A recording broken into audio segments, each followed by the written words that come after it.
जय मसीह की। आप सभी का स्वागत है आपके अपने चैनल एसके अनमोल प्रेम में। आज हम एक बहुत ही जरूरी विषय पर बात करेंगे। एक आत्मिक चर्च को कैसे पहचानें।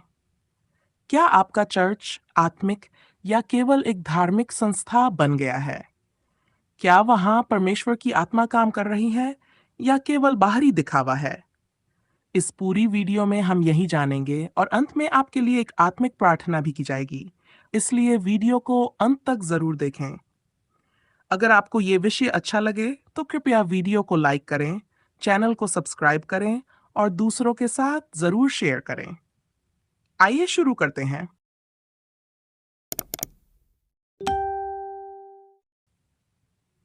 आत्मिक चर्च की पहचान। बाइबल हमें आत्मिक चर्च के बारे में बहुत कुछ सिखाती है। आज बहुत से लोग चर्च में जाते हैं, लेकिन हर चर्च आत्मिक नहीं होता।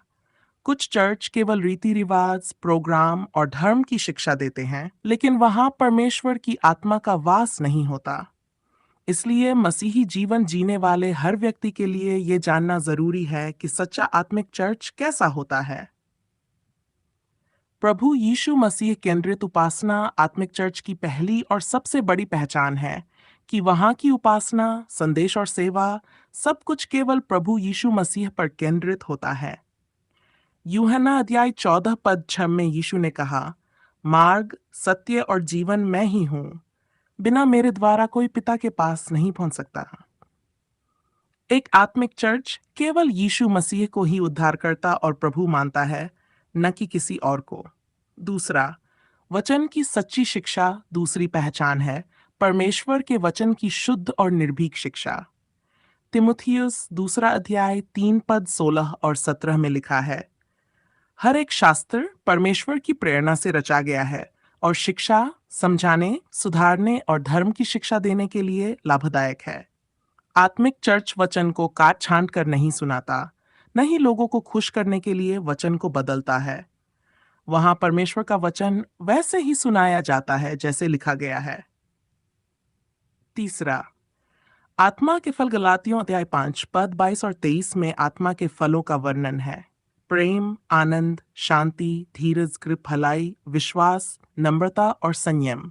यदि किसी चर्च में ये गुण पाए जाते हैं, प्रेम और नम्रता, दया और संयम, तो वह आत्मिक चर्च है। अगर वहां गुस्सा, प्रतियोगिता, आलोचना और घमंड है, तो वह आत्मिक नहीं बल्कि सांसारिक चर्च है। चौथा, प्रार्थना में सामर्थ। प्रेरितों के काम अध्याय 2 पद 42 में लिखा है, वे प्रेरितों की शिक्षा में और संगति रखने में, रोटी तोड़ने में और प्रार्थनाओं में लगे रहते थे। आत्मिक चर्च प्रार्थना में शक्तिशाली होता है। वहां लोग नियमित रूप से मिलकर प्रार्थना करते हैं, केवल जरूरत में ही नहीं। जहां प्रार्थना की आत्मा होती है, वहीं परमेश्वर का वास होता है। पांचवा, पवित्र आत्मा की अगुवाई। रोमियो 8 पद 14 में लिखा है, क्योंकि जितने लोग परमेश्वर के आत्मा के द्वारा चलाए जाते हैं, वे ही परमेश्वर के पुत्र हैं। सच्चा चर्च मनुष्यों की योजना और कार्यक्रम से नहीं चलता, बल्कि परमेश्वर की आत्मा की अगुवाई से चलता है। प्रेरितों के काम अध्याय 13 में पवित्र आत्मा ने कहा, बरनबास और शाऊल को अलग करो उस काम के लिए जिसे मैंने ठहराया है।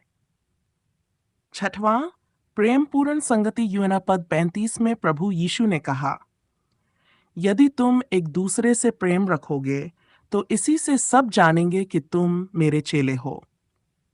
सच्चे आत्मिक चर्च में एक दूसरे के लिए प्रेम और चिंता होती है। लोगों की जरूरतों का ध्यान रखा जाता है, चाहे वो आर्थिक हो, आत्मिक हो या सामाजिक। वहां लोग केवल उपस्थिति दर्ज कराने नहीं जाते, बल्कि भाईचारे में जीते हैं। सातवां, लोगों का आत्मिक परिवर्तन। आत्मिक चर्च की सबसे बड़ी गवाही होती है। वहां लोगों का जीवन बदलता है। यीशु मसीह से मुलाकात केवल मन का अनुभव नहीं, बल्कि पूरा जीवन बदल देता है।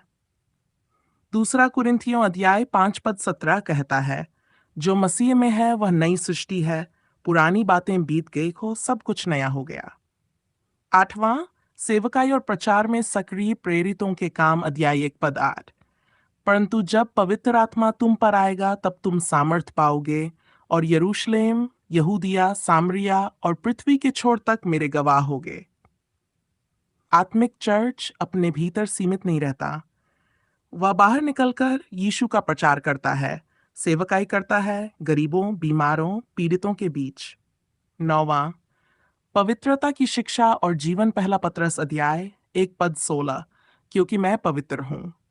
आत्मिक चर्च पवित्र जीवन को बढ़ावा देता है, न कि संसार के जैसे बनने को। वहां यौन पाप, लालच, निंदा और झूठ से दूर रहने की शिक्षा दी जाती है। 10वां, नम्र अगुवे और विनम्रता। यीशु ने कहा, जो महान बनना चाहता है वह सबसे छोटा बने। अगर चर्च के अगुवे विनम्र, सेवक स्वभाव के और प्रभु पर निर्भर हैं, तो समझ लीजिए वह आत्मिक चर्च है। जहां अगुवे घमंड से पैसे या प्रसिद्धि के पीछे भागते हैं, वहां आत्मा का कार्य बाधित हो जाता है। निष्कर्ष, अब आप स्वयं जांचें, क्या आपका चर्च इन बातों को पूरा करता है? क्या वहां यीशु मसीह केंद्र में है? क्या वहां सच्चा वचन सिखाया जाता है? क्या वहां प्रेम है, आत्मिक फल है, पवित्रता है? क्या वहां प्रार्थना है, प्रचार है, सेवकाई है? यदि हाँ, तो आप धन्य हैं, और अगर नहीं, तो प्रभु से प्रार्थना करें कि आपको आती मिले, संगति मिले। प्रार्थना। प्रभु यीशु मसीह, आज मैं तुझे धन्यवाद देता हूं कि तूने हमें आत्मिक सत्य को समझने के लिए अपना वचन दिया।